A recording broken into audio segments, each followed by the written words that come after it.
What's happening right now in the world that you are personally involved with or excited about? The end of it meant that there's these open source tools available that we've launched. One of the things I'm proud of launching was the open data community. They're kind of like the continual R&D group looking for new behaviors and tech patterns on GitCoin grants. They're also looking to advocate for actual decentralization at the data layer. You know, when you hit an API from Dune, it's useful, but you're relying on a centralized entity again. They're kind of solving both of those problems. They're going to continue to exist. You know, the first hackathon we did, 100% of the bounties came from GitCoin. Then the second one was like 39. This last one was like 20 something percent. Because that continual innovation R&D is something the entire ecosystem needs, we thought it best for them to just be an independent entity that GitCoin is one of the supporters of. So they're going to continue. The proprietary layer of you have these individual open source analysis that you could run the code locally on your machine, see why you were flagged for a certain behavior. One of these behaviors might be like you were flagged for your first gas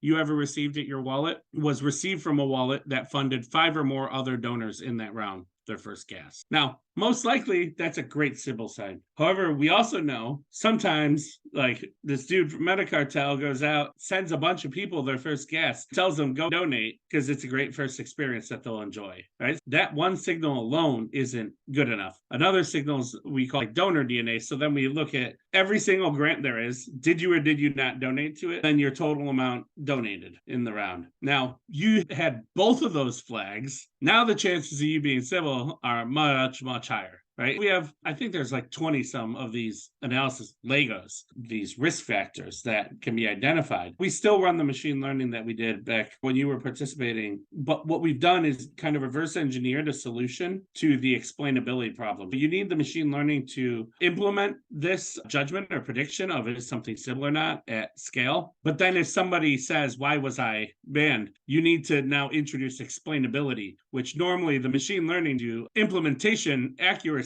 gain, it sacrifices comprehensibility to do such. Because all of these analysis are a standardized binary output saying yes or no, anybody can run over them, check them. You introduce transparency, auditability to why somebody was flagged. So they can at least know what behaviors. They won't necessarily know the weights that the algorithm that flagged it and implemented took in, but they will know what behaviors they were flagged for, right? Then they have a case to start an appeal of some sort. The new company that I'm joining at the end of the month, Trusta Labs, to help expand is doing just that. They won our first hackathon and they sponsored the second one. They are basically keeping lists so that you can submit a CSV of like, I want this CSV checked for, give me a score of how likely every one of these are to be civil. Or you can hit their API. You can think of Trusta Labs as basically scaling a machine learning operations pipeline. We can do other things that require that, like risk mitigation for wallets is an interesting one, wash trading detection for traders, anything that requires like a real-time detection, but your company doesn't want to whip up, like for MetaMask to put out there, hey, this address you're about to send to looks like it's probably one of the ones that is known fraud or is exhibiting exact behavior pattern of one. We haven't seen it already, but it's exhibiting a behavior pattern similar to others. You know, that could give them a business model. So really, we're just scaling out this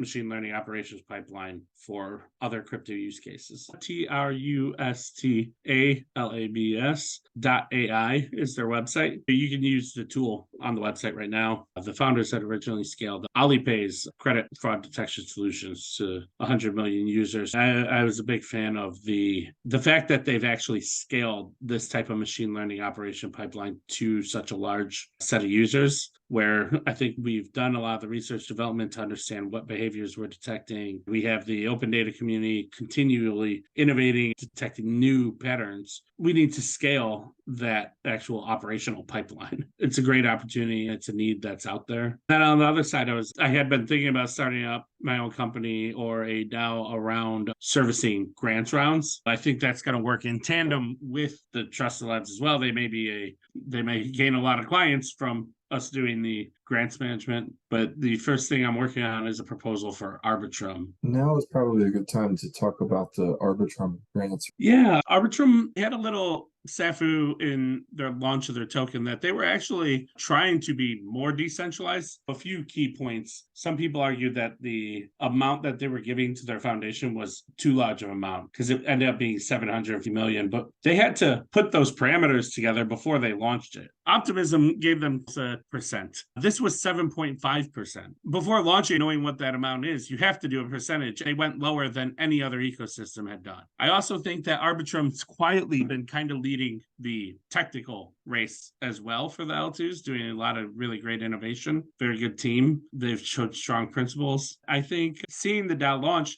now the DAO has this issue where the foundation drive even more than they couldn't before because they already kind of made this little mistake of not putting their ecosystem development in the initial allocations. Rather, they tried to make it a shoe through vote of the first vote. And the DAO was like, well, wait a second, you're just saying we all have to vote for this to start the DAO. Like, this is weird. They thought that was a better thing to do, but created some confusion. They handled it very well. The foundation got all the major delegates to understand a common sense argument. But now they want to tread lightly. We all want to see this big war chest of innovation potential to be unleashed on the community. They need a grants program to be spun up. Somebody in the DAO has to do it. Another unique situation is that I think it was like 14 or 20 of their top delegates right now are DAOs. These DAOs, they can't just go execute things. Since I have a little time on my hands, I was thinking about this Plurality Labs idea. What I want to do is see the ecosystem adopt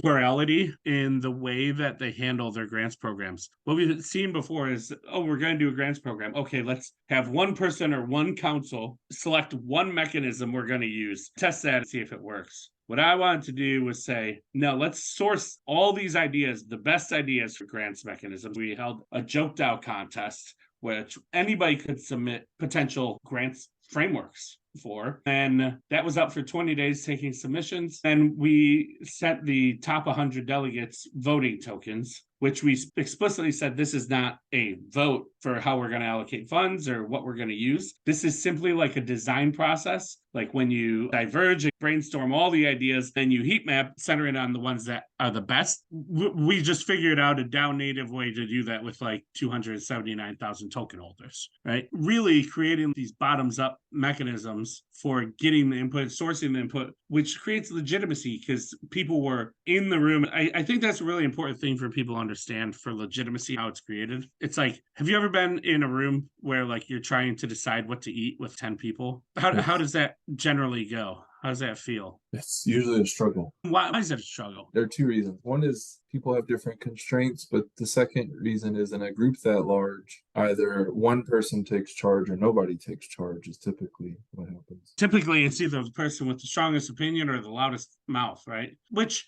are neither are necessarily competency vectors either. What creates legitimacy, though, is, like I said, in a democracy, half the people are not getting what they want all the time, but they stay together because the process which creates the outcome is legitimate. The way you change that process is legitimate. A lot of DAOs miss this. In the eating analogy, if the 10 of us going out to eat are a DAO, one way to create a legitimate outcome would be that we use a process that feels legitimate at the end, whether or not the thing you wanted was selected. You see how the process came. You can feel to yourself, okay, I had a voice that was fair. That's legitimacy. Let's say in this design process, what we would do is say, all right, everybody write down on a piece of paper on the wall, put it up on the wall, what you want to eat. Everybody writes. 3 people wrote pizza, a few people wrote this, a few people wrote that. Maybe the people who wrote pizza didn't even think about Korean food. They would actually then in the next stage change their vote. We go ahead and deduplicate it all. All right, we have 4 options up here. Let's heat map. You all get 2 votes. All right. Whichever one comes on top is the one that wins. It turns out we get a tie. The last stage is we make them play Bear Cowboy Ninja, which is like rock, paper, scissors. Now there was a process that got you there. Instead of the loudest person driving an argument for like 10 minutes, you spent like 5 minutes, everybody agrees. Now, okay, we're doing pizza. That's what we're trying to pull out in the way we source the ideas here. Now I'm working on a proposal where I'm bringing all those people who submitted proposals, people from the Arbitrum Foundation, Off-Chain Labs, people like Dennison from Tally, people from Boardroom, Block Science, all over, asking them, people from other DAOs that I know that have gone through hell in like the way DAOs run and grants programs, saying, here's a proposal. Because we have a chicken egg problem, what we're going to do is make this fractal say, we want 5 different grant programs to run. We want to know how to allocate between them. But since we don't have a decentralized mechanism for this right now, we're going to have one program manager become the scalar program manager. They're going to decide on which of these programs to do. That's what I'm asking for Plurality Labs to have that spot, mostly because I hope that I have the experience over all my time at GitCoin to help these other creators of mechanisms with real lived experience of running the grants programs. Secondly, the point is that the scalar, we're going to be funding a direct grants program that will be things that are tools, things we need to decentralize the scalar thing. Rather than accepting that we would have a delegated authority, the scalar person, or even a committee, we want to build the thing so by the end of milestone 3, we can decentralize the mechanism that chooses how much to allocate between each of the program managers. The scalar program manager now just becomes another peer program manager, competing for funds that are allocated by all the token holders of Arbitrum. So we're very interested in creating this pluralistic mechanism, but then each of these program managers, they're not running just a round, they're running programs. They might say, we want to fund gaming innovation, right? We're going to put 20% of our total allocation of funds towards a quadratic funding round where we can source new ideas. Then we're going to run a quadratic voting mechanism to allocate the rest of the funds after 3 months when we've seen how well these quadratic funding people use their funds, right? That's their idea for how they're going to do it. Totally unique. We're going to select 5 very unique program managers that would then run their own programs, test it. The proposal is we're asking for 5 million ARB to start, fund each of these, fund the direct grants program. We also want a big portion of it is for GitCoin to prioritize Arbitrum before their next round. There was almost a riot on crypto Twitter because of the gas fees this last round. That decision to be on mainnet. Yeah, gas hasn't been a problem for a while, but it was an interesting one. Now they're either going to go on Optimism or Arbitrum, probably, right? What do we need to convince them to be on Arbitrum? Well, what if Arbitrum offered to match any funding pool where the round owner, that program manager, chooses to run the round over Arbitrum? Because Arbitrum has such a large war chest, it's capable for a very small portion of that war chest to do this, get people adopting early into Arbitrum. I think that's a huge opportunity. It helps Gitcoin put more GMV through its rails. The Allo protocol is very necessary from Gitcoin because it gives us a standardized grantee voter funding pool data schema that we work around, location, online, metadata indices to see them, so that if we want to look up something like, well, this grant has applied in 4 different grant rounds across this pluralistic funding. How much total have they received? Well, anybody can look that up because it's all open data through the Allo protocol. The last piece of that is all right, Gitcoin can prioritize us. We can match those rounds. Gitcoin can commit to helping us source through their DevRel team at different builds modules we can build for our program to decentralize it on top of the Allo protocol. But then those could be used on Optimism, on mainnet, wherever, right? This is innovation for the whole ecosystem. I think it's a really, really great model. It's completely innovative, different than anything anybody else is doing out there in the grants thing. I think it solves a lot of problems that we've seen, but also I'm sure has its own nest of new problems for us to face. I want to ask you one big question. I'm coming to the conclusion on my own personal journey that the most important thing is that there be clear structure capable of being changed in response to unforeseen demands or changes in the environment. I think a lot of DAOs fall into the tyranny of structurelessness, where they just feel like if they get enough people together, good things will happen. That's not true. If you were offering advice for people who are completely new to the DAO space, in terms of some helpful tools, processes, or some helpful things to know, are there any key insights that you could offer? Yeah, they're going to have to learn the hard way at this point. There are insights, but I think the DAO world's going to change. Like I said at the beginning, that Bitcoin and Ethereum are the only DAOs that I think of as DAOs. Now, what do they have? Well, they have hard-coded expectations. You know how much reward's going to be going out in the future, right? Let's say in that system, it's like I live on a block, there's 10 driveways of old people that live next to me, right? I just tell the town, hey, I'm paying $100. I'll split it between anybody who shows up to help me shovel these damn driveways, right? The first day, one kid shows up. He makes $100. He tells his friends. Then all of a sudden, 5 of them show up, right? They each made 20. Then the next day, 20 of them show up, and they each made 5. Well, then eventually it's going to find an equilibrium balance where the market price for actually doing that work is, which is a really interesting thing because when we use tokens to represent this, let the market then find the price of the token, there actually is a use for doing whatever the token drives. We're actually finding liquidity for the labor market, which we never had. I have a pet theory that is completely unsubstantiated, never attempted to prove, never really followed up on, but I intuitively feel that it's true. All that to say, it's just what a new way to look at it is that like capital has always won in this capital labor thing because we've always given it more. It's very hard to give labor liquidity, but if you have this very specific job, like helping shovel the driveway that happens in this time, you go ahead, let people participate. You say, well, what if one person is really lazy? Well, if there's 5 of you who are going to split the money, maybe the entry rules in this DAO are you don't get to help us shovel the driveway if you don't get nominated by somebody else. Or we can